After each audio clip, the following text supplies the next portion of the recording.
반갑습니다. 한 주간 편안하셨습니까? 예.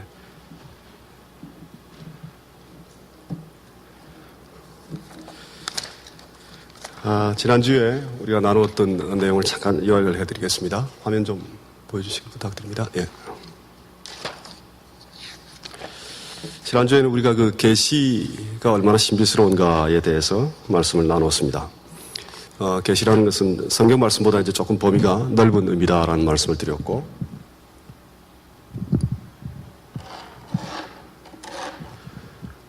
예.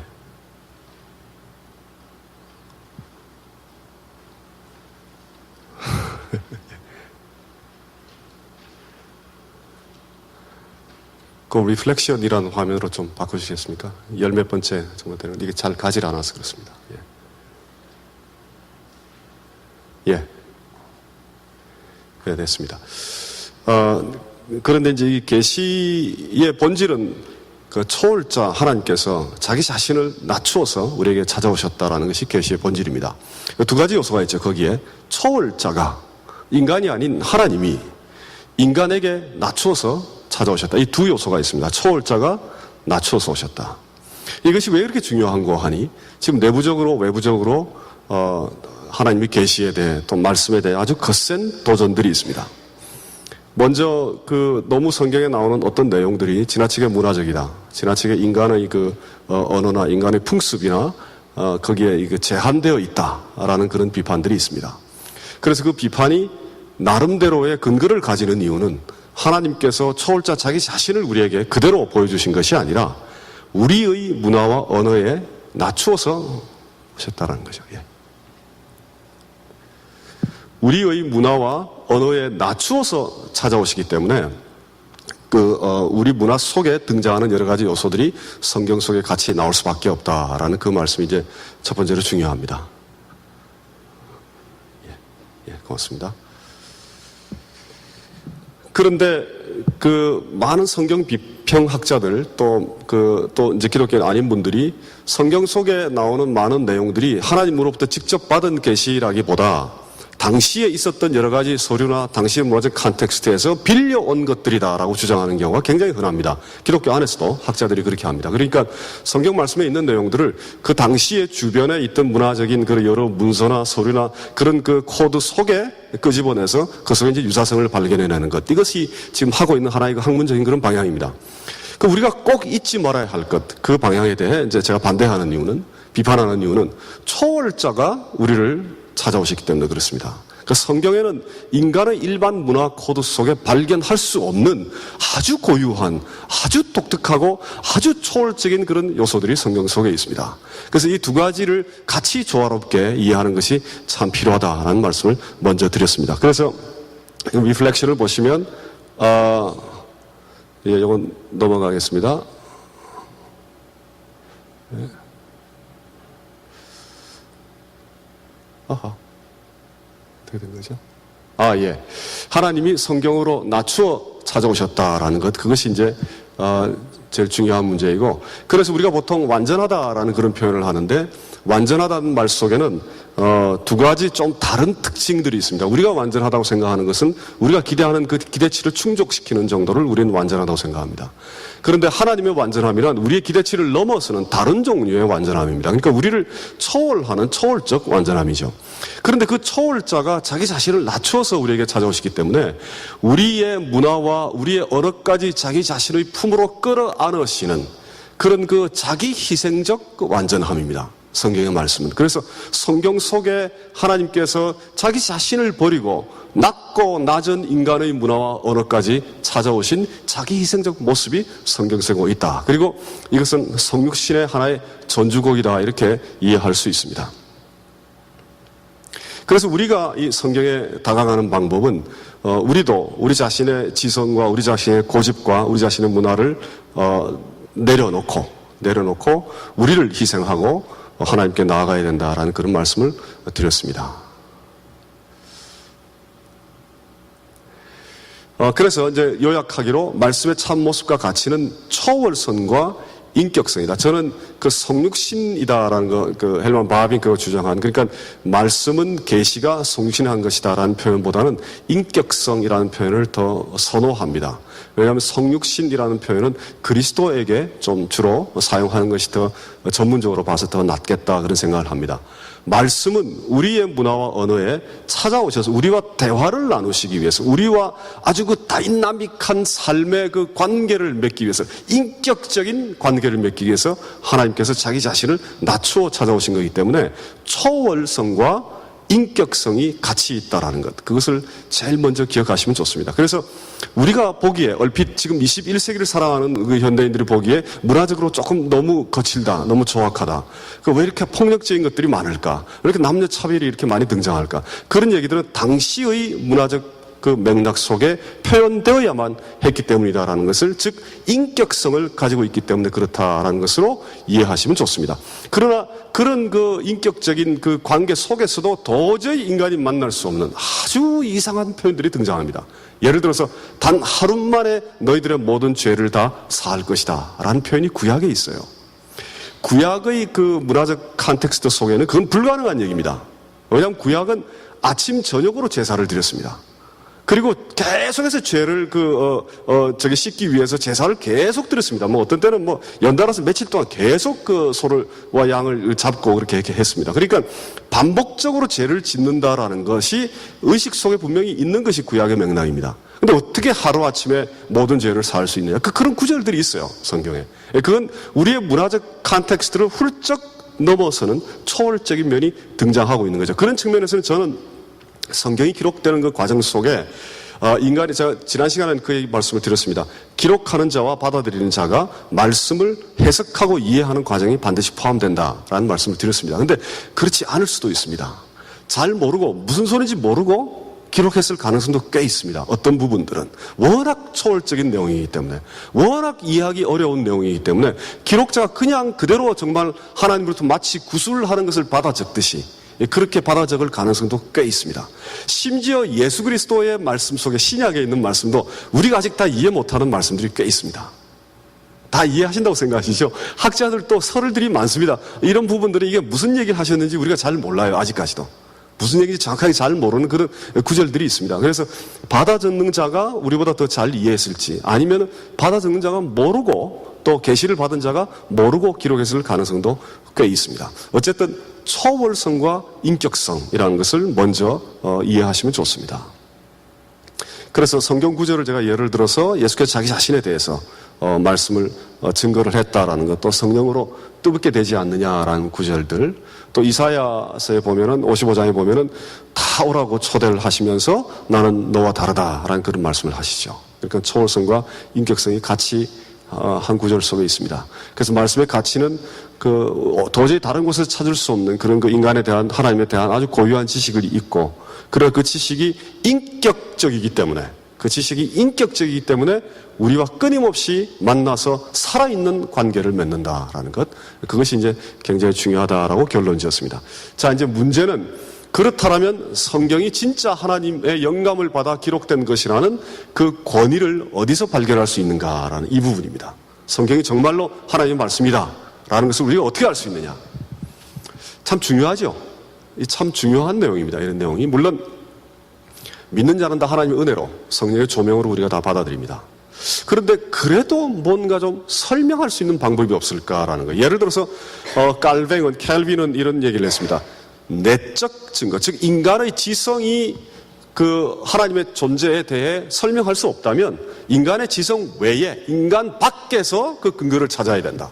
그래서 지금 이 비밀스러운 secret testimony, 일본에 그렇게 얘기했습니다. 그래서 우리의 확신을 인간의 이성보다 더 높은 곳, 즉 성령으로부터 찾아야 된다. 그래서 캘빈이 신학적으로 기여한 것 가운데 아주 중요한 것이 지금 이 부분입니다. 성령과 성경의 관계를 밝힌 것, 그것이 이제 굉장히 중요한 부분입니다. 성령을 우리가 어떻게 하나님 말씀으로 믿느냐?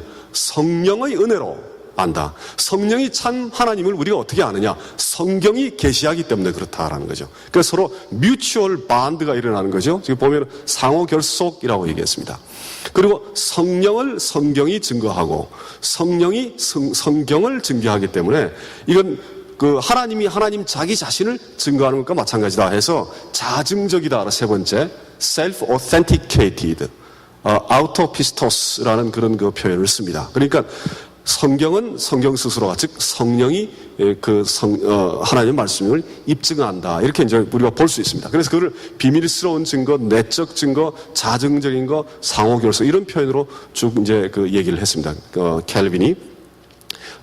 또 하나 중요한 부분은 이렇게 이제 성령과 성경이 자기들끼리 서로 입증하면 어떻게 될 거냐. 이건 사실 그 논리적으로 봐서는 또 법정에서는 올바른 그런 방법은 아니죠. 자기들끼리 둘이 입증하는 그 자체로만은 올바른 방법은 못 됩니다. 근데 어떻게 우리 안에 말씀이 들어오시는가 하면 성령이 말씀을 우리 가슴에 도장 찍듯이 인치시기 때문에 그렇다라는 그런 주장을 켈빈이 했습니다. 이것도 아주 중요합니다. 그러니까 양자만의 관계가 아니라 성령께서 하나님의 말씀을 우리 가슴에다가 인치기 때문에 우리가 그 말씀을 하나님의 말씀으로 받아들인다. 이제 그렇게 우리가 볼 수 있죠. 우리의 힘으로 할 수 있는 것은 아니다. 그런 말씀입니다. 그리고 이제 구원과 하나님을 아는 충분한 지식이 된다. 성경으로서 성경 바깥의 것까지 다 포함할 필요는 없다. 이제 그런 말씀입니다. 근데 문제가 있죠. 이제 가장 어려운 문제. 이렇게 이제 자증적이다. 즉 성령이 성경을 증거하고 성경이 성령을 증거한다. 이렇게 자증적이다. 혹은 내적 증거를 따진다. 외적 증거가 없다라고 할 경우에, 그럴 경우에 문제가 생기는 것은 그 성경이 성경을 스스로 입증한다라고 주장한다면 어떤 종교의 경전도 똑같은 주장을 할 수 있는 게 아니냐. 누군가가 경전을 막 썼어요. 그래서 써가지고 그 경전에 대한 증거는 이 경전 안에 있다. 만약에 그렇게 기록한다면 그걸 우리가 다 받아들여야 되느냐. 그런 문제가 생기죠. 이해가 되십니까? 그런 문제가 생기죠. 그래서 각 종교의 경전이 모두 이와 유사한 성경을 가진다고 한다면 종교라는 것은 믿음이란 하나의 주관적 선택에 불과한 것인가? 객관적으로 뭔가 얘기할 거리가 전혀 없는가? 불교 신자로 불교 신자대로 사는 거고, 우리가 종교에 관한 논쟁은 끝이 없다고 얘기하죠. 그렇게 살고 우리대로 살고 또 회교도로 회교도로 살고 그렇게 할 수밖에 없는 것이냐? 그런 문제입니다. 무언가 설명 가능한 부분은 정말 없는 것이냐라는 것, 그것은 한번 생각해 보겠습니다. 물론 본질적으로 설명 가능한 건 없습니다. 본질적으로 성령의 은혜로 우리가 성경이 하나님의 말씀이다라는 걸 우리가 믿고 고백합니다. 그러나 그래도 뭔가 좀 더 설명할 거리가 없는가라는 것을 생각해 보겠습니다. 첫째는 이제 내적 증거, 유효하지 않다라고 손치더라도 내적 증거 자체가 상당히 중요하죠. 구약을 보면 구약에 대해서 예수님과 제자들이 계속 인용합니다. 그리고 말씀이 가라사대 이런 얘기를 합니다. 그러니까 구약이 하나님의 말씀이다라는 것을 누가 증거하는 거 하니? 예수께서 증거합니다. 신약이 증거합니다. 그러니까 신약만 참이라면 구약은 자동적으로 참이죠. 왜냐하면 신약이 구약을 증거하기 때문에 그렇습니다. 그러니까 예수께서 계속 구약 말씀을 인용하시고 구약 말씀에 대해서 그 설명하시고 계십니다. 그래서 예수님과 신약과 그 제자들이 구약이 참 하나님의 말씀이다라는 것을 먼저 증거하세요. 그리고 또 구약은 보면 지금 한 몇 구절만 지금 제가 붙여놨습니다만은 하나님께서 말씀을 주시면서 이걸 기록하라는 말씀이 있어요. 구약에는. 그래서 기록하라는 하나님의 명령을 따라 구약을 기록한 자들이 구약을 기록했다. 이렇게 볼 수 있습니다. 그래서 이제 내적인 증거들은 이렇게 찾아볼 수 있습니다. 또 하나 내적 증거는 신약과 구약의 아주 놀랄만한 연속성입니다. 여러 가지 이건 잔잔한 점에서 얘기하는 것이 아니고 예수님의 십자가 사건에 대한 그 구약의 예언이 실제로 이루어졌다라고 신약에 낱낱이 기록하고 있는 부분만 한 29절 정도 됩니다. 한 20가지 정도의 요소들이 구약에서 예언하는 것들이 신약에 사실은 이루어졌다라고 하는 것들. 근데 그런 거 말고, 그런 거 디테일한 그런 요소들 말고 크게 봐서 하나님의 본성에 관한 문제, 또 보시면은 그 최후의 만찬에서 새 언약에 관한 것, 십자가 사건에 관한 예언들, 또 하나님의 형상으로 우리가 지원받았다라는 것이 신약에서 어떻게 회복됐는가라는 그런 문제들. 그래서 큰 줄기, 하나님과 인간의 인격적인 관계라는 것도 아주 중요한 문제죠. 이제 제가 계속 사용할 겁니다. 이제 이번 끝날 때까지 인격이라는 것이 무엇인가라는 것을 이제 계속 사용할 겁니다. 어쨌든 구약에서도 하나님과 인간은 굉장히 인격적인 관계였고 신약에서는 더더구나 굉장히 깊이 있는 인격적인 관계로 가죠. 왜냐하면 예수께서 성육신을 하셨기 때문에, 인간이 되셨기 때문에. 그래서 그런 전체적인 흐름이 놀랄만한 연속성을 가지고 있다라는 것, 그것도 이제 내적 증거가 됩니다. 근데 문제가 이제 신약입니다. 신약은 예를 들어서 지금 보면 요한복음에 보면 내가 아직도 너에게 이를 것이 많으나 성령에게서 얘기하시죠. 예수께서 이제 너희들이 지금 내가 뭔 얘기하는지 잘 모른다. 그러나 성령의 은혜를 받으면 모든 것이 생각날 것이다. 그 말씀을 하신 거예요. 그 성령이 오시면 그가 너희를 모든 진리 가운데 인도하시리니 그가 자유로 말하지 않고 듣는 것을 말하시며 쭉 하다가 내 것을 가지고 너희에게 알리겠습니다 하셔놓고 이것을 기록하라는 말씀이 없어요. 그 끄트머리에. 그 말씀 다 하시고 다 기억나게 할 테니까 성령께서 그러니까 기억이 나면 기록하라. 그 얘기를 하셨으면 제자들이 성령의 은혜를 받고 이 신약 성경을 기록했구나. 우리가 그렇게 이제 생각할 수 있습니다. 그런데 예수님 자신도 성경을 기록하지 않았죠. 예수님 자신도 또 기록하지 않았을 뿐만 아니라 제자들에게 기록하라고 명령도 하지 않았어요. 그러니까 신약 성경이 기록된 그 경전, 그것을 우리가 어떻게 하나님의 말씀으로 믿고 받아들일 수 있느냐라는 심각한 문제가 생겼죠. 신약에서 얘기하는 성경이 하나님의 영감으로 기록된 것이 그 얘기는 구약 얘기입니다. 신약 자신을 가지고 하는 얘기가 아니에요. 그러니까 신약 경전에 대해서 우리가 어떻게 이걸 하나님의 말씀으로 받아들일 것이냐라는 이 어려운 문제가 생겼습니다. 그런데 이제 또 다른 한편으로는 이게 하나의 그 역설인데 다른 한편으로는 만약에 이것을 기록하라라는 것이 없었다라면 예수께서 이 말씀을 하지도 않았는데 제자들이 만약에 이것을 기록하고 있었다면 내가 만약에 그런 사람이라면 어떻게 하겠습니까? 어떤 유혹이 생기죠? 그때 따라서 이것을 기록해라 라는 걸 삽입하고 싶은 욕심이 생기죠. 그렇죠? 그래야만 내가 기록하고 있는 이것이 경전으로서 정당성을 가지게 될 수 있죠. 더더욱 더. 그래서 그것이 없다라는 것, 빠져있다라는 것이 오히려 하나님의 영감으로 기록된 것이다. 자기네들이 만들어낸 것이 아니라 그것에 대한 하나의 반증일 수도 있습니다. 오히려. 그러나 어쨌든 그 자체가 없는 것에 대한 설명이기 때문에 그 자체가 아주 확실한 증거는 될 수 없죠. 우리가 여러 가지 생각들을 해볼 수 있습니다. 이제 이럴 경우에 어떻게 할 것이냐라는 문제죠. 또 이제 외적 증거가 하나 아주 중요한 증거가 있긴 있습니다. 외적 증거. 우리가 이제 외적 증거를 찾으니까 한 10군데 정도 그 초기 교회 때 예수님 그 부활 사건에 대한 기록적인 문서가 있다고 그래요. 근데 그것이 얼마나 신빙성을 가지느냐 이런 문제들 참 찾기가 어려워요. 참 그 증거를 하기가 굉장히 어렵습니다. 그런데 아주 중요한 외적 증거 하나는 초기 기독교 공동체입니다. 그들이 당했던 고통, 그들이 당했던 시련과 압박, 그것을 목숨을 걸고 한 거죠. 그래서 excruciating witness라고 합니다. 아주 고통스러운 증거를 한 거죠. 정말 자기가 이게 진짜다라고 믿지 않았다면 이런 고통에 찬 증거를 하지 않죠. 그런데 그 유대인들이 이제 당시에 그 초기 교회 공동체였는데 유대인들은 자기네들이 선민이라고 믿고 있는 사람들입니다. 자기네들은 하나님의 백성이라고 믿는 사람들이에요. 자기는 구원받는 자들이라고 생각하는 사람들이에요. 그런 사람들이 구태여 왜? 그리스도의 죽음과 부활을 증거함으로 말미암아 목숨을 무릅쓰고 생명을 잃는 지경에까지 갔느냐라는 겁니다. 구태여 왜? 그럴 필요가 어디에 있었느냐라는 거죠. 이미 자기네들은 선민이라고 생각하고 있는데 그렇다면 정말로 부활하신 그리스도를 만났기 때문이 아니냐라는 것, 그것을 우리가 이제 유추해 볼 수 있습니다. 그래서 이것은 초기 교회 공동체를 통해 그리스도의 그 십자가 사건과 부활 사건이 실질적으로 발생한 사건일 수 있다라는 것을 외적 증거를 하나 찾아볼 수 있습니다. 그래도 여전히 내적인 면을 가지고 있죠. 초기 공동체, 교회 공동체에 그런 일어난 일이니까. 그래서 가장 중요한 것은 이 내용입니다. 성경의 권위라는 것은 성경의 내용에서 찾아야 한다. 이거 굉장히 간단한 얘기 같죠, 사실.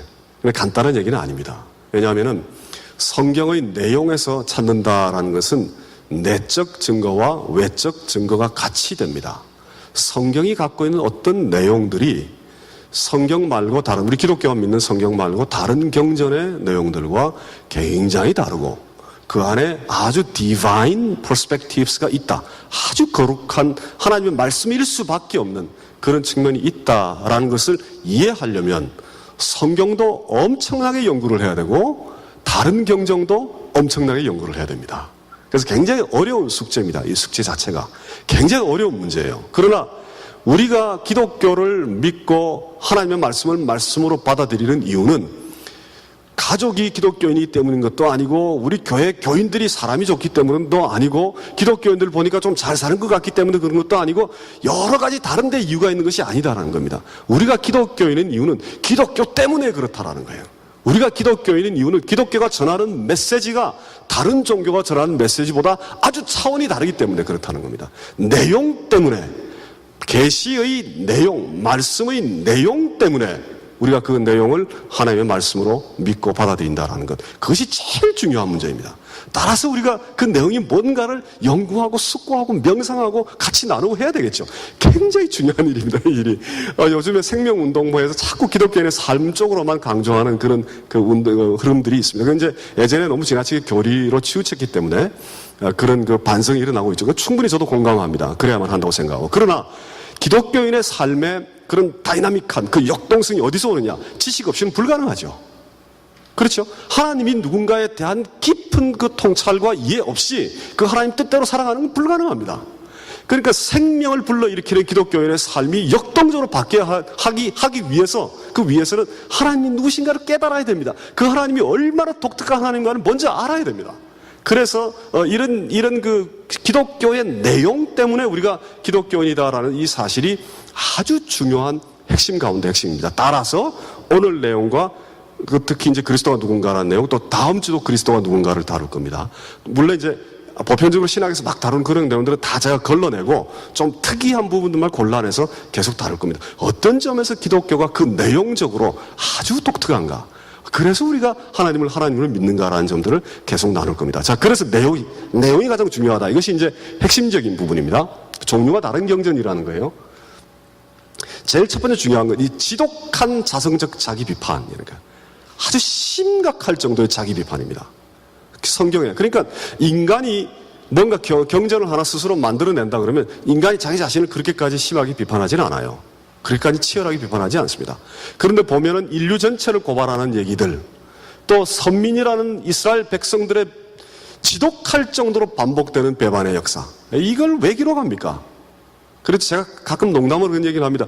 교회의 영감, 우리 갈보리 교회도 교회 영감 곧 만들어내시지 않습니까? 혹시? 40조를 만들어내시죠? 교회의 영감조차도 수치스러운 부분은 좀 안 적습니다. 그렇죠? 교회의 영감조차도 교회의 수치스러운 부분은 그 속에 포함을 안 해요.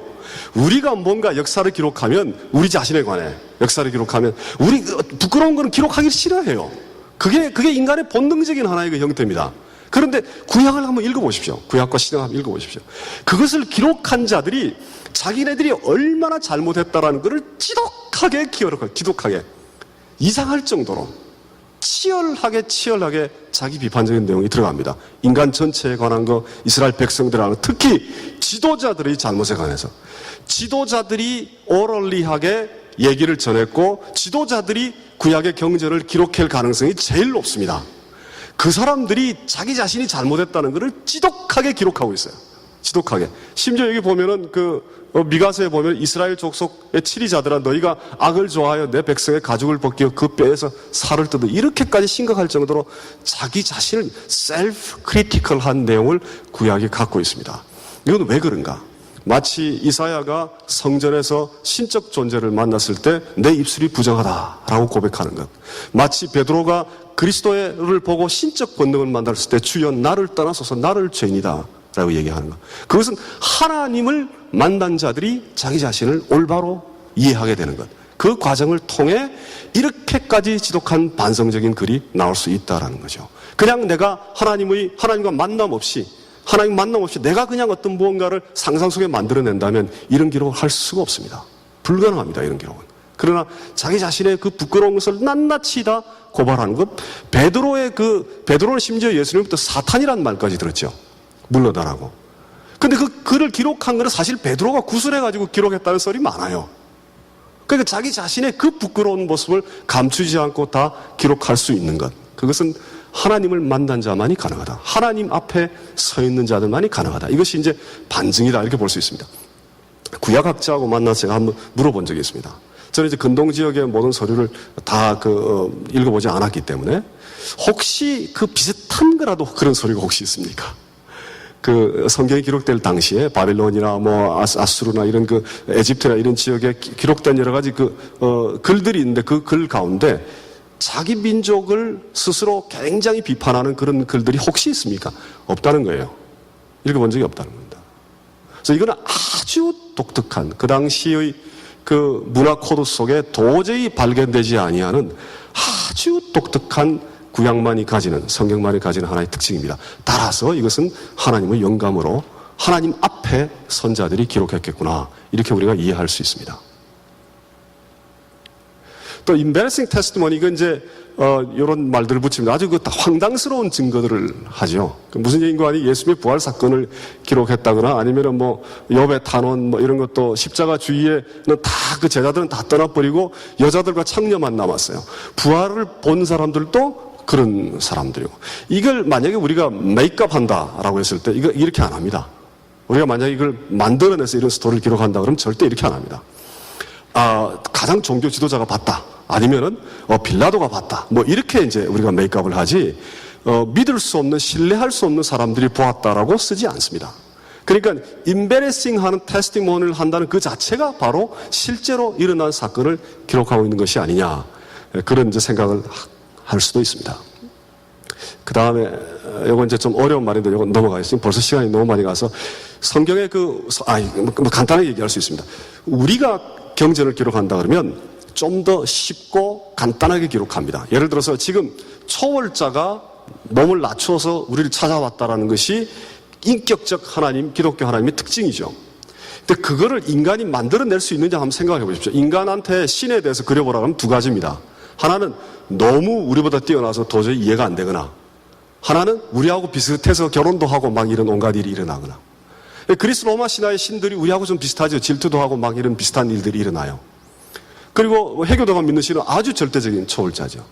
그런데 아주 절대적인 초월자가 낮춰가지고 우리하고 대화가 가능한 그런 더더구나 성육신한 존재로 그 신의 모습을 그리는 것, 그 굉장히 이해하기 어려워요. 그래서 초기 교회 신학자들도 성육신을 말로 설명할 방법이 없다고 그랬습니다.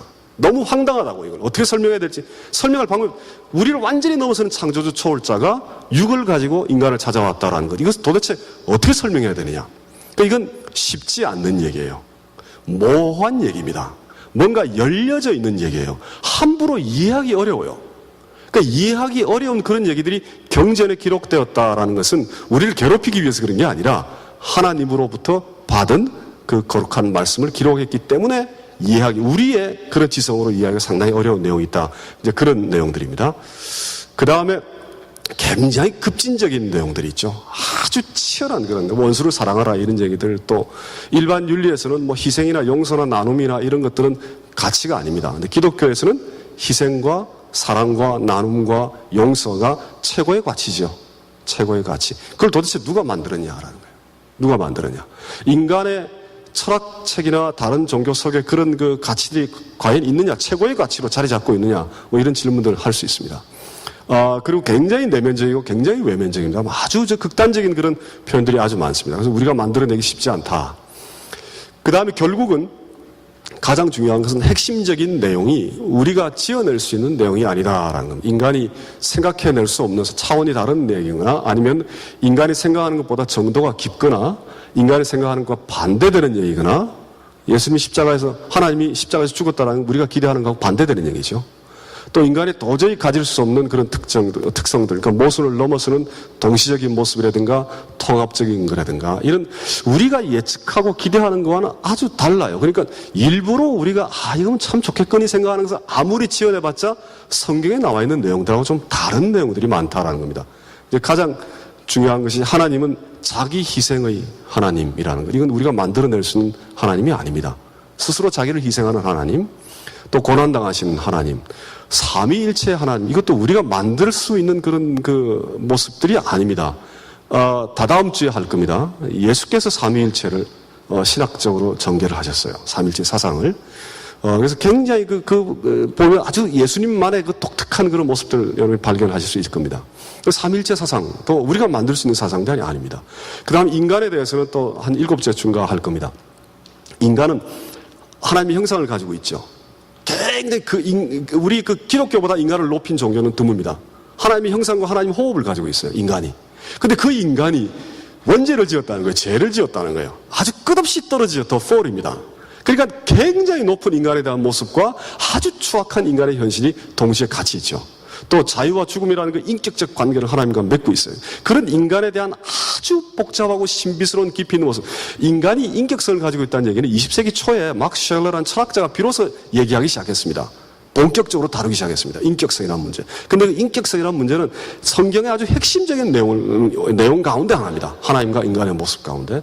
그래서 그걸 누가 그렇게 사색적으로 만들어내기 힘든 그런 여러 가지 깊은 사상들이 인간에 대해서, 하나님에 대해서, 인간과 하나님의 관계에 대해서 성경 속에 있습니다. 그래서 그 내용을 보고 우리가 비로소 이 하나님, 이 성경이 하나님으로부터 오신 것, 즉 우리로부터 온 말이 아니라 하나님으로부터 온 계시구나라고 이해할 수 있습니다. 물론 아주 파운데이션을 한 것, 본바탕, 예를 들어서 하나님은 창조주다, 하나님은 십자가에 돌아가시면 우리를 구속하셨다, 성령 하나님이 계신다, 우리 안에 내주하신다, 이 아주 본바탕은 설명 가능한 것은 아니죠. 본 토대, 파운데이션은 하나님의 은총으로만 전적으로 우리에게 들어옵니다. 은혜로만. 그래서 파운데이션은 하나님, 전적인 하나님의 은혜이고, 그 파운데이션 위에 이런 많은 생각들, 또 믿음들, 또 얘기들이 같이 우리의 생각과 사색과 나눔을 통해 쌓아 올려져 갈 수 있습니다. 그래서 그건 오픈니스가 있죠. 개방성이 있습니다. 그 안에 여러 가지 다른 생각들을 해볼 수 있습니다. 자, 이해되시죠? 어떤 얘기인지. 그래서 지금 이렇게 보시면 그 초월자 하나님이 성신이라는 것보다는 우리를 낮추어서 찾아와서 성경의 그 계시가 인격성을 가지고 있고, 또한 동시에 초월자 하나님이 우리를 찾아오시기 때문에 고유한 성격을 가지고 있다. 그래서 이 세 가지를 항상 같이 머릿속에 하나의 이미지로 같이 넣으시면 좋습니다. 계시의 그 신비란 무엇이냐?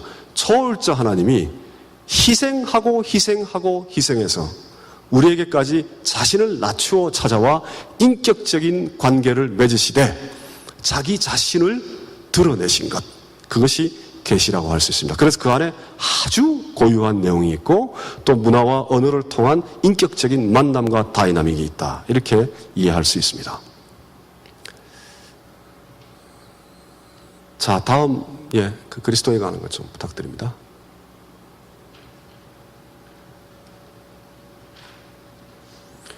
오늘 그 한 장짜리 나눠드린 요약에 보면 넷째 주라고 되어 있는 것이 있을 겁니다. 자, 이제 성경이 이게 이제 서로 그 뮤추얼한 관계가 있는데, 성경이 지금 하나님으로부터 우리가 받은 계시다라는 것을 입증하는 가장 중요한 건 그리스도가 하나님이면 되죠.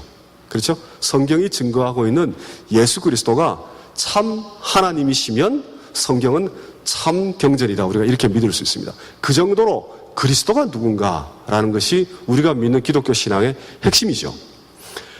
제가 신학교 가자마자 그 어떤 학생에게 메일을 계속 받았습니다. 선교사 자녀로 태어나서 한국말이 좀 서툰 학생인데, 우리 학교를 다니다가 도저히 그리스도가 하나님인가를 받아들이지 못하겠다 해서 공부를 그만두고, 신학 공부를 그만두고 한국으로 돌아가서 식당을 하고 있어요. 장사를 하고 있어요. 그래서 이제 궁금한 것이 있다 그래서 계속 이제 메일을 보내서 여러 차례 제가 메일을 주고받은 적이 있습니다. 지금은 이제 장신대를 다시 들어가서 신학 공부를 다시 하고 있습니다. 그래서 심지어 기독교인 안에도 하나님이 계시다라는 걸 믿겠는데 예수 그리스도가 신이다라는 것, 이걸 어떻게 믿을 수 있느냐라는 문제를 가지고 고민하는 분들이 많이 계십니다. 그래서 오늘과 다음 시간에 우리가 이 문제를 조금 더 깊이 있게 같이 다가갈 수 있었으면 좋겠습니다. 자, 이거 보면 그리스도, 제가 이 시간이 지금 너무 없어서 중요한 거 하지 않는 몇 가지 것들은 좀 건너뛰겠습니다.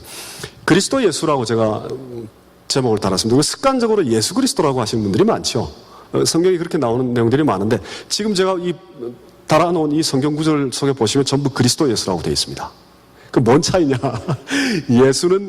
예수라는 표현은 그리스도의 인성을 조금 더 이렇게 드러내는 의미에 가깝고, 꼭 그런 건 아니지만 그리스도는 그리스도의 신성을 드러내는 그런 표현에 좀 가깝습니다. 그래서 모든 언어라는 것은 순서가 앞에 오면 조금 강조점이 있죠. 모든 언어는 다 그런 특징을 가지고 있습니다. 그래서 헬라어에도 보면 저 구절 속에는 예수 그리스도가 아니라 그리스도 예수라는 순서를 가지고 있습니다. 그래서 그렇게 쓰는 것도 좋습니다. 지금 현대 신학은 그동안 전통적으로 그리스도가 하나님이다라는 걸 너무 강조함으로 말미암아 그리스도가 인간이다라는 면을 제대로 잘 주목하지 못했습니다. 그래서 현대 신학은 그리스도가 인간이다라는 쪽에 초점이 많이 가 있습니다. 그걸 이제 많이 밝히려고 합니다. 그러나 신약 성경 전체를 기록한 제1목적은 어디에 있는가? 육으로 찾아와 우리가 그 제자들이 자기네들이 만나고 직접 본 그 인간, 나사렛 예수 그 인간, 그분이 우리 태어나시기 전에 존재하셨고 창조 때 계셨던 창조주 하나님이고 그분이 인간의 육을 입고 우리를 찾아오신 하나님이다라는 것, 그리스도가 하나님이다라는 것을 증거하기 위해 기록된 글이 성경, 신약 성경입니다.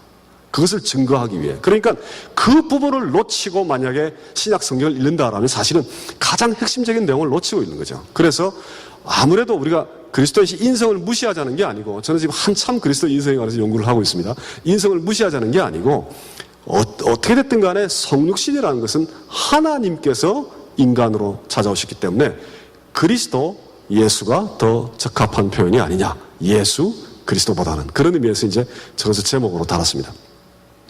자, 이 그리스도 예수는 하나님의 비밀이라고 성경 몇 군데서 얘기하고 있죠. 하나님의 비밀이다. 그리스도가 그 비밀이라는 건 양면성을 갖고 있습니다. 하나님이 감추어졌는데 예수께서 하나님을 밝혀 보여주셨다 해서 그런 측면에서 비밀이고, 또 그리스도 안에 우리가 미처 깨닫지 못하는 하나님의 그 보물과 같은 그런 보화스러운 그런 많은 것들이 숨어 있다라고 해서 비밀이다, 이렇게 볼 수 있습니다. 근데 어쨌든 성경 속에는 그리스도가 하나님의 비밀이다라는 표현이 몇 군데 나옵니다. 자, 지금 우리의 그 문제의 핵심은 그리스도가 과연 누군가, 과연 하나님인가라는 그 문제입니다. 그래서 골로새서 1장 14절부터 2장 3절까지 쭉 보시면 우리가 지금까지 알고 믿어왔던 그리스도에 대한 표현들은 대부분 다 있습니다. 그러니까 그리스도가 누군가를 만약에 우리 초신자분들에게 설명하시려면 이 부분을 이용하시면 참 좋습니다. 그리스도는 제일 먼저 우리를 구원하신 분이죠. 구세주, 리디머라는 거죠. 그런데 그분이 만물을 지으신 분이에요. 크리에이터라는 거, 창조주입니다. 그리고 그분은 교회의 머리 되신 분이에요. 지금 교회의 머리 되신 분, 지금 쭉 나오죠. 그 다음에 만물과 연관이 있어요. 만물과. 그러니까 믿는 자들하고만 연관이 있는 게 아니라 만물하고도 연관이 있다라는 거. 또 특히 무엇으로 우리를 구원하셨는가? 십자가로 우리를 구원하셨다. 또 이제 그 구원하셨다라는 말 속에는 하나님과 우리 사이가 화목하게 되었다라는 것, 또 감추어졌던 비밀인데 그리스도를 통해 드러났다. 근데 여전히 그 안에 많은 그 보화가 감추어져 있다. 제일 끝에 여전히 감추어져 있다. 그래서 우리는 그리스도를 아는 지식에까지 자라야 된다. 자, 이 그리스도를 아는 그 지식과 우리의 그 관심이 만약에 사라진다라면 그 좀 문제가 있습니다. 좀 심각합니다. 그리스도가 누구신가를 아는 그 열정, 그 열정이 우리 속에 늘 그 이제 차올라야 합니다. 그것이 기독교인들이 가지는 가장 큰 특징입니다. 그래서 그리스도가 누군가에 대해 굉장한 그 깊은 관심과 고백하는 건 좋은데 누구신가를 알면서 고백하는 것이 참 필요하죠. 그것이 이제 굉장히 중요한 우리의 문제입니다. 그래서 요 구절은 꼭 기억하고 계십시오. 그래서 그리스도가 누군가를 가장 포괄적으로 설명하는 성경의 구절이다, 이렇게 보실 수 있습니다.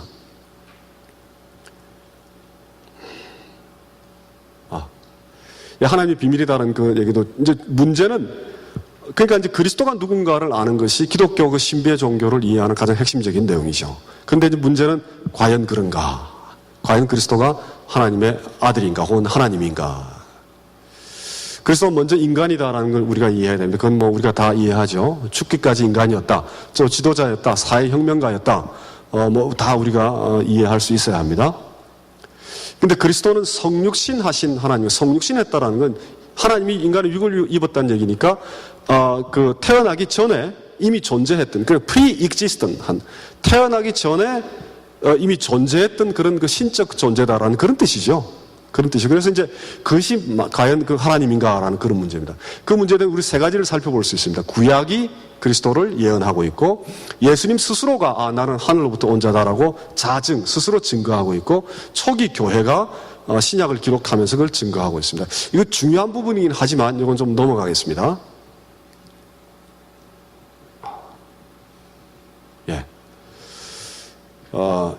넘어가겠습니다. 그리스도의 자증이 쭉 있습니다. 하나님과 나는 동등하다라는 그런 얘기들 쭉 있죠.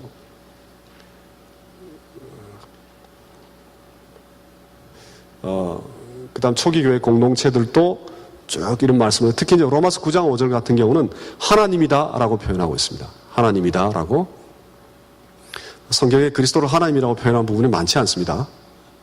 놀라실 수 있습니다. 그런 구절이 성경에 많지는 않아요. 근데, 그 다음에 성육신, 또 우주적인 그리스도, 만물이 다 그 안에 있다. 굉장히 포괄적인 그리스도를 증거하고 있죠. 초기교회 공동체가. 자, 그런데 이제 우리에게 문제가 되는 거, 왜 요즘에 그리스도에 대해서 그렇게 많은 의문과 회의를 표하는가 하니, 저 예수 그리스도 자기 자신의 표현 때문에 그렇습니다.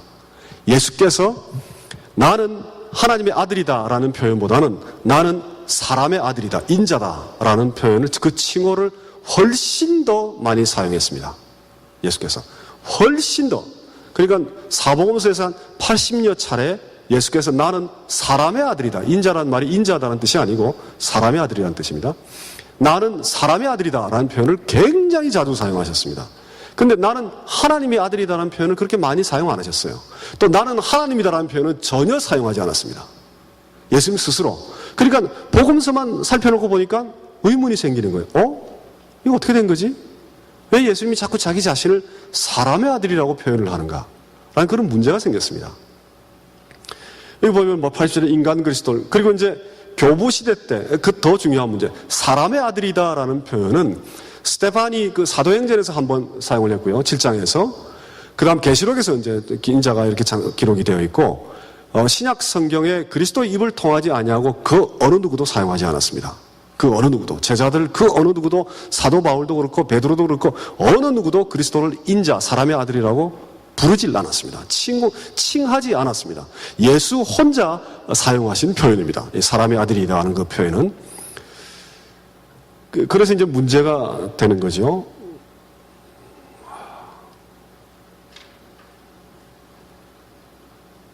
예.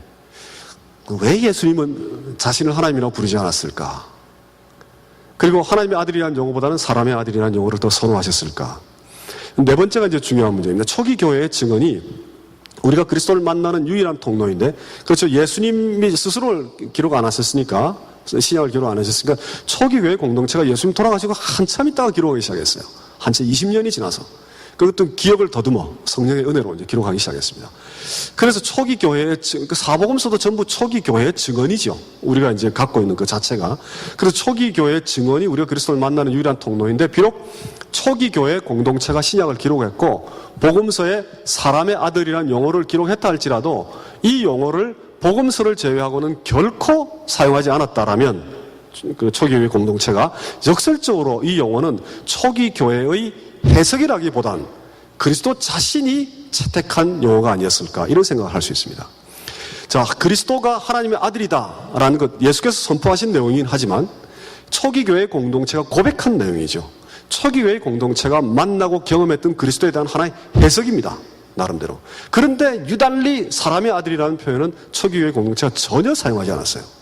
그리고 신학적으로도, 신학자들도 이 표현을 사용하지 않았습니다. 초기 교회 2세기, 3세기, 4세기를 거쳐가면서 그 어느 누구도 이 표현을 쓰지 않았습니다. 사람의 아들이라는 표현을 그리스도를 가리키는 표현으로 좋아하지도 않고 사용하지도 않았습니다. 근데 예수님은 지독하게 많이 사용합니다. 80여 차례 계속 자기 자신을 사람의 아들이라고 부릅니다. 왜 이런 일이 벌어졌느냐라는 거죠. 그래서 이제 학자들이 이런 질문을 던지죠. 학자들이. 하나님의 아들이다라는 인식과 그 용어는 초기 교회 공동체의 해석이고, 사람의 아들이다라는 이 용어는 예수께서 자기 스스로 채택한 용어이다. 그래서 그 이유가 왜 그러냐? 그 이유는 초기 교회 공동체는 예수님을 자꾸 신으로 만들기 위해, 신격화시키기 위해서 하나님의 아들이라는 표현을 자꾸 사용을 했고, 예수님 자기 자신은 자기가 하나님인지 신인지 잘 몰랐기 때문에 사람의 아들이라는 표현을 계속 사용했다. 이런 제 주장이 가능해요. 이해가 되십니까? 왜 이런 그 흐름이 따라오는가? 이런 주장들이 지금 실제로 많이 주장되고 있습니다. 저는 신학 그 학회에 가서 이런 주장을 하는 분들을 많이 만납니다. 이런 주장들을 하는 분들을.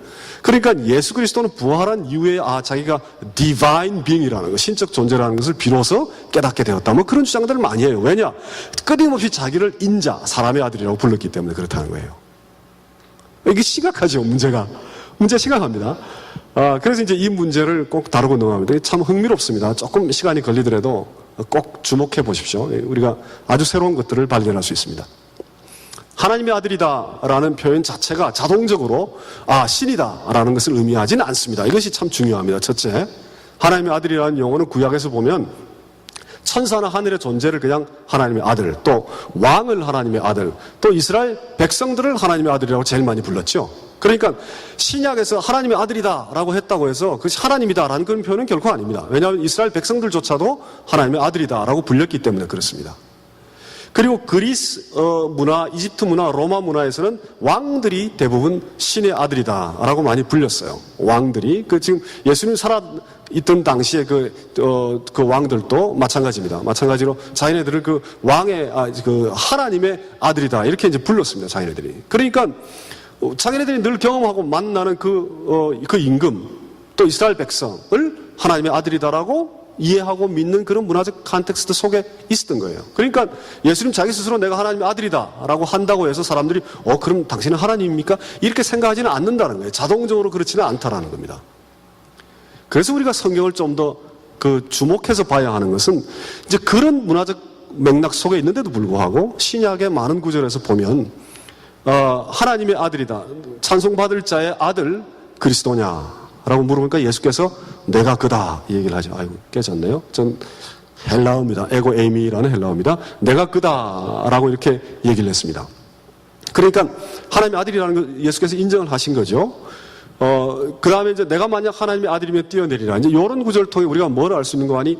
십자가의 죽음의 직접적인 동기가 예수님께서 자기 스스로를 하나님의 아들이라고 불렀기 때문이 아니냐. 이제 이런 생각을 할 수 있죠. 그 다음에 초기 교회의 고백을 보면 사도 사울이 눈 뜨자마자 바로 하나님의 아들이라는 고백했고 또 쭉 나옵니다. 그는 참 하나님이시여 영생이라 이렇게 나옵니다. 그래서 예수님의 자정도 스스로 내 아버지께서 모든 것을 내게 주셨으니 이렇게 또 하나님이 독생자를 주셨다. 요한복음에 특별히 예수께서 스스로 내가 하나님의 아들이다라는 표현을 계속합니다. 근데 누가복음과 마태복음 저 구절이 굉장히 중요합니다. 저 구절이 이제 요한복음을 빼고 공간복음에 나오는 몇 안 되는 아주 중요한 구절입니다. 그러니까 아버지와 예수님 자기 자신의 관계에 대해서 설명을 하고 계십니다. 오늘 읽은 이 본문이 아주 흥미롭습니다. 예수님이 디베이트를 벌리시죠. 8장에 디베이트를 벌리는데 10장의 요한복음에서 예수님이 제일 위에 보면 나와 아버지는 하나다 30절에 나와 아버지는 하나다. 놀랄만한 표현이죠. 그러니까 그 주위에 있던 사람들이 이런 나쁜 놈이 있나 막 이렇게 이제 비난을 하는 거죠. 어떻게 그런 얘기를 할 수가 있는가. 돌로 치려고 하는 거예요. 그러면서 33절을 보면 자칭 하나님이라 함이로다. 그래서 예수께서 나는 하나님이다 라고 얘기하진 않았죠. 지금 분명히. 그러나 아버지와 나는 하나다라는 표현과 내가 하나님의 아들이다라는 표현을 적절하게 사용하신 것으로 보여요. 그리고 그것을 들은 사람들이 그건 왕이 자기가 그냥 이렇게 얘기할 수도 있구나. 아니면 이스라엘 백성이 내가 하나님의 아들이다라고 얘기할 수 있구나.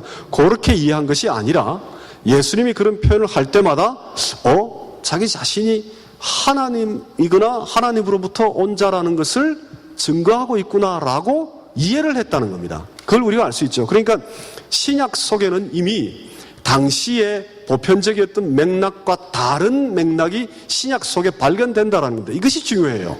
이것이 굉장히 중요해요. 사람들이 자꾸 당시의 이집트 문화와 로마 문화에서는 하나님의 아들이라는 단어는 왕한테 갖다 붙여서 썼다. 또 구약을 읽어봐라. 구약에는 이스라엘 백성이 하나님의 아들이라고 불렀다. 따라서 신약에서 하나님의 아들이라고 예수께서 스스로 얘기하는 것은 별다른 의미가 아니다. 이렇게 해석하는 경우가 많아요. 그런데 신약에 나와 있는 내용을 자세히 보면 신약은 신약만의 맥락을 가지고 있습니다. 신약만의 고유한 맥락을 가지고 있어요. 그것이 이제 여기 요한복음 10장 29절에 잘 나오죠. 그래서 하나의 레토리컬 디베이트를 예수께서 벌리시는데, 자, 봐라, 구약에 시편을 인용해서 보면, 시편을 인용해서, 너희들이 시편 81편에 보면, 너희들은 신들이면 다 지은 자의 아들들이다, 이런 얘기들이 있지 않느냐. 말씀을 받은 자를 하나님의 아들이라고 얘기하는데, 나는 하나님의 일을, 기적을 행하고 있는데, 나를 하나님의 아들이라고 얘기하는 것. 그 말씀을 받은 자를 하나님이라고 너희들이 부르면서, 하나님의 일을 하는 나를 내가 하나님의 아들이라고 부르는 게 잘못됐느냐. 이렇게 반문하시죠. 그러니까 그 하나의 논쟁이 지금 벌어지고 있습니다. 그러면서 내가 하는 일을 보고 나를 믿으라 이런 말씀을 하세요. 여기 이제 몇 가지 중요한 부분들이 있습니다. 이 안에. 그래서 보면 예수께서 자신을 하나님이라고 하지 않았지만 자신과 하나님을 동일시해서 신성모독의 문제를 불러일으켰죠. 그래서 결국은 십자가에서 돌아가셨죠. 그러니까 성경이 자세히 기록하고 있진 않아도 예수께서 굉장히 암시적으로 여러 차례 나는 신적 존재다라는 표현을 하신 것으로 보여요. 그것 때문에 십자가에 달려서 돌아가셨으니까. 그 다음에 예수께서 자신은 하나님의 아들이라고 스스로 정의를 하고 있죠. 지금 요한복음에서는 특히 그렇습니다. 그 다음에 말씀을 받은 자들, 즉 신들이라고 불렸던 사람들과 자기 자신을 구분해요. 나는 거룩한 자고 하나님으로부터 보내심을 받은 자다라고 구분을 하죠. 예수님 논리를 제가 설명을 했습니다. 그래서 하나님의 아들이 구약과 당시의 문화에서 신적 존재로 이해되지 못한다 할지라도 신약에서는 이미 신약의 고유한 의미로 사용되고 있다. 이것이 참 중요한 점입니다. 아주 중요해요. 그래서 신약은 신약만의 고유한 그런 맥락을 가지고 있다라는 것. 또 7번은 약간 어려울지 모릅니다. 예수님이 누군가라고 사람들이 물어보자 나와 하나님은 하나다. 이렇게 자기 자신의 존재에 대해서 얘기했습니다. 사람들이 이해를 못했어요. 이게 무슨 소리냐 도대체. 네가 어떻게 하나님하고 하나냐. 그러니까 예수께서 너희들이 이해 못하기 때문에 내가 얘기를 하는데 내가 하는 일을 보고 좀 나를 제발 믿으라. 그러니까 예수께서 나는 하나님이다 이렇게 얘기 못하시는 이유 속에 뭔가 절제하고 있는 그 이유 속에 듣는 자들의 문제가 포함되어 있죠. 너희들이 이해하지 못하기 때문에 내가 다 설명할 수 없노라 하는 점이 그 안에 분명히 있어요. 그 속에. 그러니까 자신을 하나님이라고 의도해서 선포하죠. 아버지와 나는 하나다라는 그 의도 속에는 나는 하나님이다라는 의도가 분명히 담겨 있죠. 의도가 담겨 있지만 하나님이란 용어를 사용하시지 않은 이유는 듣는 자의 그 스테이터스, 이해력이 분명히 그 문제가 있기 때문에 그걸 제대로 다 설명하지 못하고 지금 제가 감추어야 하는 이유는 제가 풀어서 썼습니다만 감추다는 것보다 제한적으로 표현할 수밖에 없는 어떤 이유가 있지 않느냐라는 것. 그것이 지금 중요한 점입니다. 예수께서 오자마자 그냥 12살 때부터 내가 하나님이다라고 얘기했으면 어떤 일이 벌어졌을까요? 예수께서 공생의 삶을 시작하자마자 내가 하나님이다라고 얘기를 했으면 어떤 일이 벌어졌을까요? 그걸 한번 생각해 보십시오. 그러니까 하나님과 나는, 아버지와 나는 하나다라는 표현 속에 나는 하나님이다, 나는 신적 존재다라는 신학적 의미와 선포가 들어가 있지만 나는 하나님이다 라는 용어를 쉽게 사용할 수 없었던 어떤 이유가, 절제할 수밖에 없었던 어떤 이유가 우리에게 있다, 듣는 자에게 있다라는 것을 일단 먼저 생각해 보시길 바랍니다. 그 다음에 사람의 아들.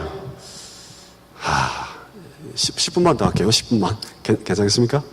끝나고 나면 너무 늦었다고 제가 항상 반성을 많이 합니다. 근데, 이게 지금 너무 중요한 문제라서, 사람의 아들. 구약에 보면 사람의 아들은 철저하게 사람이란 뜻입니다. 그냥. 그러니까 아들이라는 표현은 그냥 덧붙여진 거예요. 아람어도 사람의 아들이 있고, 히브리어도 사람의 아들이라는 표현이 있는데, 사람의 아들이라는 뜻은 그냥 사람이란 뜻입니다. 사람이란 뜻. 구약에 지금 여기 보면은 대부분 사람이란 뜻입니다. 물론 이제 에스겔서에 제일 많이 나오는데, 에스겔서에는 그냥 선지자를 부를 때 인자야 이렇게 여호와께서 부르시죠. 그건 사람이에요, 결국은. 그 다음 이제 다니엘서 7장 13절. 요게 이제 문제가 됩니다. 내가 또 밤에 이상 중에 보았는데 인자 같은 이가 하늘 구름을 타고 와서 예적부터 항상 계신 자에게 나와 그 앞에 인도되매. 그래서 이 구절에서 나오는 인자가 과연 사람의 아들이 과연 무슨 뜻이냐에 대해 쭉 논란이 있어 왔습니다. 그래서 요즘 현대에서 해석하는 것은 문맥을 보면, 앞뒤 문맥을 읽어보면, 그냥 이스라엘 백성을 의미하는 것이다. 이제 그렇게 많이 해석해요, 요즘에는. 그러나 전통적으로 이 구절은, 메시아를 의미하는 것이다. 그리고 예수 그리스도의 말씀과 바로 연결 짓습니다. 예수께서 이런 재림에 관한 말씀을 하실 때 이 구절을 인용한 듯한 구절들이 많죠. 내가 하늘 구름을 타고 천사와 함께 다시 오리라. 그런 말씀이 있죠. 그때 꼭 인자라는 말씀을 쓰세요. 그때. 그러니까 다니엘서를 마치 인용한 듯한 그런 말씀이 신약에 꽤 있습니다. 그런데 이제 8장 조금 주목해야 될 거는 다니엘서 7장 13절이 만약에 이스라엘 백성들을 가리키는 말씀이다 라고 했을 경우에 두 번째 8장 17절도 우리가 봐야 되고 10장 16절이 조금 다릅니다. 인자와 같은 이가 있어 내 입술을 만진지라. 같은 다니엘서입니다. 사람 모양 같은 것 하나가 나를 만지며 나로 강건케 하여 가로되 은총을 받은 사람이여 두려워하지 말라. 이 대목은 단순히 이스라엘 백성이라고 얘기하기 조금 곤란해요. 이 대목은 무언가 좀 divine being, 무언가 거룩한 인간보다 높은 존재를 의미하는 것으로 보입니다. 또 에스겔서에 보면은 이제 바로 사람이라고 얘기해놓고 그 사람이 이제 신적인 존재로 표현하는 구절이 나옵니다. 에스겔서에. 그래서 구약 성경 전체 다 사람의 아들이라는 표현은 그냥 사람이다. 우리가 그렇게 생각할 수 있습니다. 근데 다니엘서 하나만큼은 조금 이상하다. 조금 다른 표현을 하고 있구나. 이렇게 우리가 볼 수 있습니다. 그 다음에 이제 이 에녹이라는 이것도 참 중요한데 다니엘서에 나오는 내용을 이 에녹서가 쭉 이렇게 다 반복하고 있는 것 같아요. 에녹은 위경이라는 겁니다. 성경으로 치는 것이 아니고 그 구약 시대와 신약 시대 사이에 뭔가 기록될 것이다라고 보는 건데, 이 에녹서에 특별히 인자라는 표현이 많이 나옵니다. 인자라는 표현이 쭉 나옵니다. 그래서 이제 많은 사람들이 의심하기로 예수께서 에녹서도 알고 있지 않았느냐라는 그런 이제 의심을 합니다. 그래서 예수께서 인자라는 표현을 많이 쓰는 이유가 에녹과 다니엘서로부터 빌려온 것이 아니냐, 이제 그런 그 얘기들이 많이 있습니다. 또 다른 한편으로는 사회문서에 에녹서가 거의 빠져 있습니다.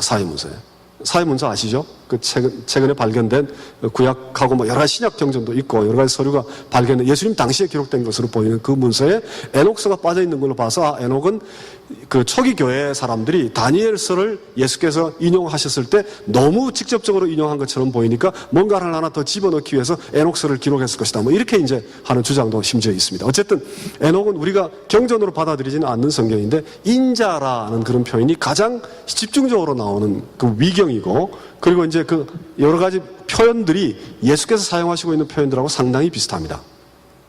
자, 문제는 신약이죠. 신약에서 등장한 사람의 아들이라는 것이 도대체 무슨 뜻이냐라는 거예요.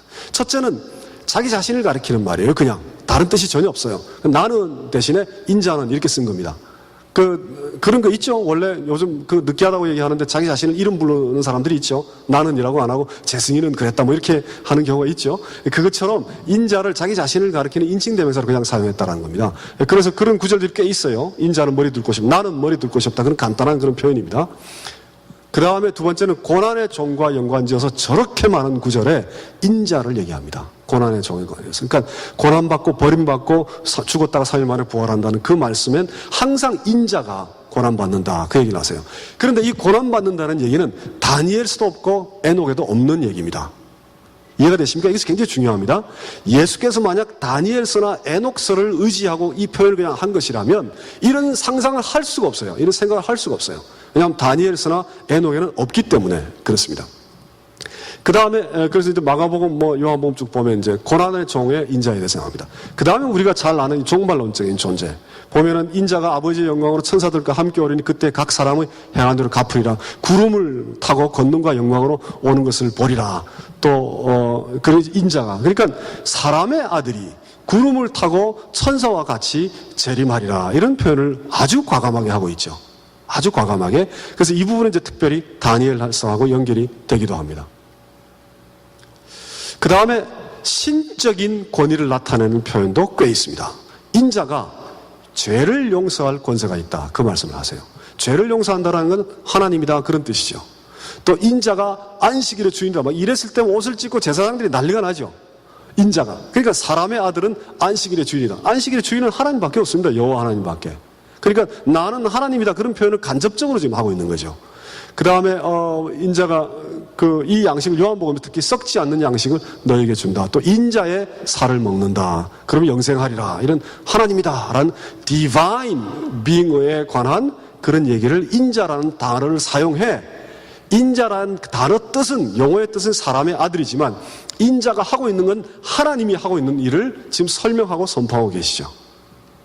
그 다음 요한복음에는 아주 특이한 면들이 있는데 오르락내리락 한다고 그래요. 자꾸 내가 이전에 있었다. 그러니까 pre-existent, 선 존재하시는 분, 성육신 하시기 전에 미리 존재하시는 분이라는 것을 요한복음은 굉장히 강조합니다. 그런데 그 강조하는 대목 속에 인자는 이라는 표현을 사용하고 있다는 거죠. 인자는, 사람의 아들은 위로 오르락내리락 한다. 예전에 있었던 곳으로 다시 돌아간다. 이런 얘기를 하죠.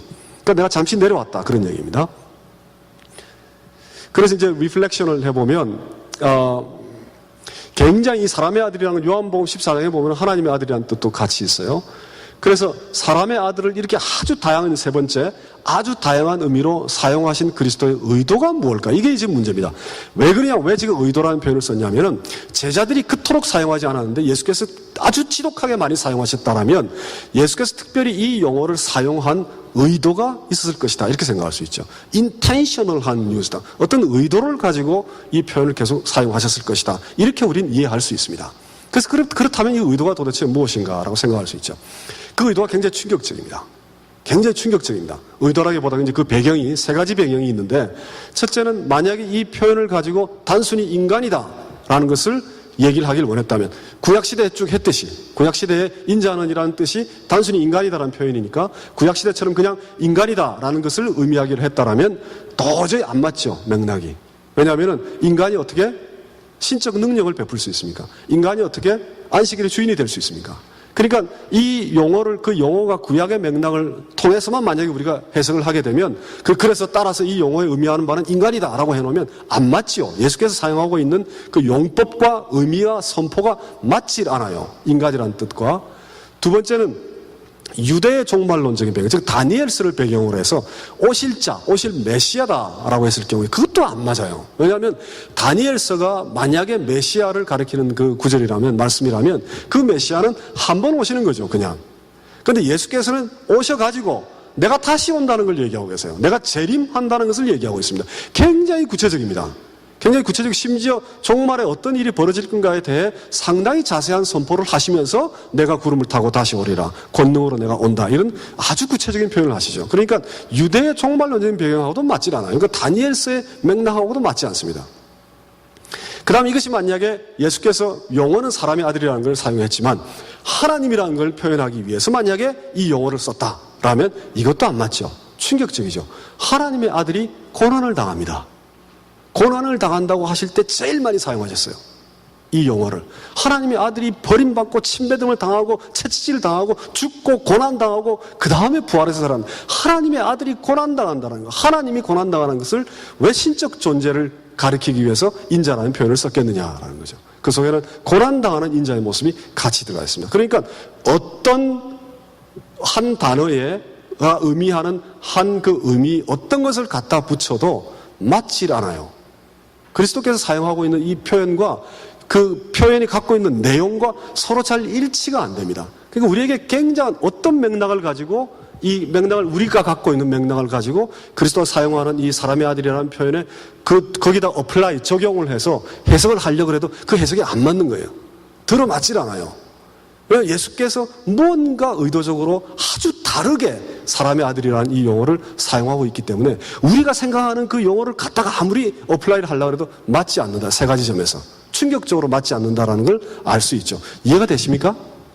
이해가 되십니까? 지금 이 부분이 지금 제일 중요합니다. 어떤 맥락을 갖다 붙여놔도 잘 맞지 않는다. 그리스도의 그 용법과 잘 맞지 않는다. 그래서 예수님의 의도는 과연 무엇일까 생각을 해보면 당시에 사람들이 인간을 의미하는 가장 친숙한 용어를 사용하셨어요. 거부감이 없죠. 사람의 아들이라고 얘기하면 다 쓰는 용어예요. 그냥 아주 친숙한 용어를 사용을 했습니다. 그리고 하나님의 성육신을 사람들이 다 이해할 수 없는 절대 한계를 충분히 아까 얘기했죠. 내가 하나님이다라고 얘기하면 사람들이 이해를 못하죠.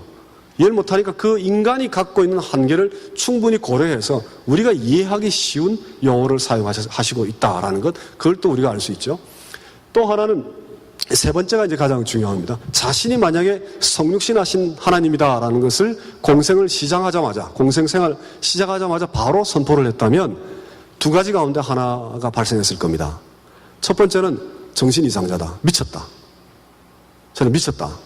그러니까 돌을 던져서 쫓아버리거나 아무도 주목하지 않거나, 그죠?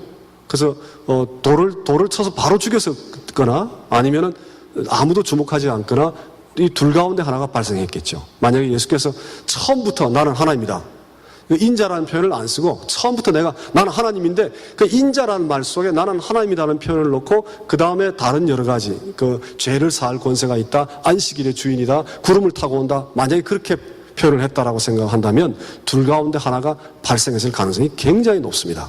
그러니까 비록 사람의 아들이라는 용어를 사용을 하긴 했지만 그 친숙한 용어로 우리에게 다가와 실제로 선포하고 있는 내용은 신적 권위에 대해서 얘기하고 있죠. 고난당하는 것에 대해서 얘기하고 있죠. 다시 오실 자라는 것을 얘기하고 있죠. 미리 내가 성육신 하기 전에 존재했다는 것을 얘기하고 있죠. 굉장히 신비스러운 디바인, 아주 거룩한 하나님의 모습을 선포하고 있는데도 불구하고 그 선포의 내용을 옮기는 그릇은 사람의 아들이다라는 지극히 평범한 용어로 그러한 선포를 옮기고 있다라는 겁니다. 이해되십니까? 이해되십니까? 그것이 바로 성육신의 방법이라는 거예요. 점차적으로 우리에게 가까이 온다. 초월자가 인간이 이해할 수 있는 모습으로 점차적으로 가까이 오려면 의도적으로 인간이 이해할 수 있는 그러한 용어를 사용해 그 옷을 입혀 그 안에 내용은 초월자의 내용을 가지고 있어야 되는 게 아니냐. 그래서 예수께서 아주 안타깝게 우리를 깊이 고려해서 하신 겁니다. 제자들과 한참 공생을 하고 난 다음에 돌아가시기 직전에서 너희는 나를 누구라고 하느냐 물어봐요. 예수께서. 그 전에 물어봤자 아무도 모르니까. 그러니까 점차적으로 조금씩 다가오시는 거예요. 예수께서. 그렇게 하기 위해서 사람의 아들이라는 표현을 사용하지 않았는가 이런 생각을 해볼 수 있습니다. 그래서 결론은 그러나 사람의 아들이 드러내는 내용은 인간의 역사가 다 감당하기 힘든 충격적인 내용입니다. 예수님 자신의 용어와 예수님 자신의 선포, 그 의미가 그 안에 담겨 있습니다. 그래서 이것이 오히려 역설적으로 이것이 오히려 역설적으로 성육신하고 사람의 아들 제가 다 이미 설명했습니다. 가장 친숙한 용어로 성육신이라는 가장 친숙한 용어로 우리에게 다가오셨는데 제일 마지막에 보면은 그리스도는 찾아오신 자의 관점에서 사람의 아들을 선포하고 있고 제자들은 그 찾아오신 분을 고백하는 자의 관점에서 하나님의 아들을 선호하고 있습니다. 바로 그렇기 때문에 바로 이 점 때문에 예수 그리스도는 하나님이다 라고 우리가 더 받아들일 수 있다는 거죠. 바로 이 점 때문에. 바로 만약에 예수께서 자꾸 제자들처럼 내가 하나님의 아들인 것을 너희들이 믿어야 돼 이렇게 자기적으로 자꾸 자기를 증거하려고 했으면은 이건 고백하는 자의 관점에서 이걸 기록했구나 이렇게 우리가 생각할 수 있어요. 근데 예수께서는 고백하는 자의 관점이 아니에요. 선포하는 자의 관점에서 기록을 하고 있어요. 그러니까 사람의 아들이라는 얘기를 하면서도 신적인 모습을 계속해서 밝히고 충격적으로 드러내시는 거죠. 그런데 제자들은 그 예수를 만난 자로서 이 그리스도를 고백하는 자의 관점에서 사람의 아들이라는 용어를, 하나님의 아들이라는 용어를 훨씬 더 선호했을 것이다. 그렇게 우리가 이제 짐작해 볼 수 있습니다. 그래서 예수께서 의도적으로 이 사람의 아들이라는 표현을 사용을 했다라면 그 속에서 그야말로 역설적으로 그리스도의 그 가장 신적인 면, 근데 그 가장 신적인 그분이 고난당하고 버림받는다라는 것까지 포함한 그런 충격적인 하나님의 모습을 선포하는 용어이다. 우리가 이렇게 이해할 수 있습니다. 따라서 그리스도를 아는 길은 굉장히 복잡해요. 용어도 우리가 연구를 좀 해야 되고 예수 그리스도의 의도가 뭘까에 대해서도 우리가 고민을 해야 됩니다. 그러고 난 다음에 신학적 해석을 우리가 갈 수 있습니다. 그리스도 아는 거 함부로 안다고 너무 자신하시면 안 됩니다. 너무 쉽게 자신하면 안 되고 그리스도를 아는 걸 위해 우리가 굉장히 강한 열정을 가지고 그리스도가 누굴까에 대해 자꾸 숙고하고 나누고 생각하고 그렇게 해야 됩니다. 그래서 굉장히 복잡한 일들이 벌어지고 있다. 결론은 사람의 아들이라는 용어가 인간이 이해할 수 있는 가장 쉬운 친숙한 용어로 가장 충격적인 내용을 예수께서 선포하시고 계시고 그것 때문에 우리가 더더욱더 그리스도는 하늘로부터 온 하나님이시구나. 지극히 낮아지신 하나님이시구나. 그것을 우리가 역설적으로 발견할 수 있다라고 말씀을 나누어 드립니다. 자, 기도드리고 마치겠습니다. 하나님께서 허락하신 이 신비스러운 말씀을 우리가 접할 때마다 우리의 그 자아가 죽고 생명이 솟아나는 역사를 경험하게 하시고 하나님의 신비 앞에 점점 더 다가가는 놀라운 삶으로 이어지게 하시옵소서. 또한 그 말씀 속에 선포된 그리스도를 만남으로 말미암아 세상 그 어디에도 찾을 수 없는 말로 다 할 수 없는 감격과 은총을 경험하는 자들 되게 하시옵소서. 고백하고 나누는 가운데에 그리스도를 늘 만나도록 주께서 그 귀한 영으로 그 그리스도의 영으로 우리를 찾아오시옵소서. 예수님의 이름으로 기도드립니다. 아멘.